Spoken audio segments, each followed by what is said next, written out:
Welcome to Kenton's videos. Enjoy the video. You begin by confirming bezel type and clearing any grit. This matters because rotation technique depends on the mechanism. Once done, hold the watch firmly, grip the bezel edge with thumb and forefinger, and apply steady pressure. Do not yank. Turn the bezel to align its zero marker with the minute hand to start timing. Make sure to rotate smoothly. Jerky motion risks slipping or damaging teeth. This first step sets a reliable reference and prevents timing errors later. Once the marker is aligned, use the bezel scale to read elapsed time. Subtract the original minute position from the current minute hand position. You do this because the bezel provides a simple offset without changing watch settings. For dive bezels, always confirm clicks engage. Each 1/5 turn should click to prevent accidental extension of timing.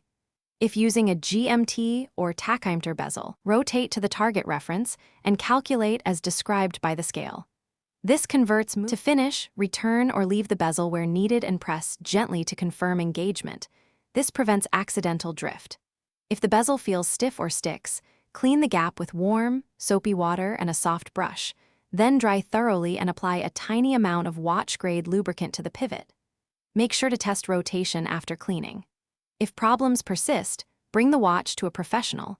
Attempting aggressive repairs yourself may break the click spring or void warranty, so avoid risky fixes. Thanks for watching. Consider subscribing if we helped you.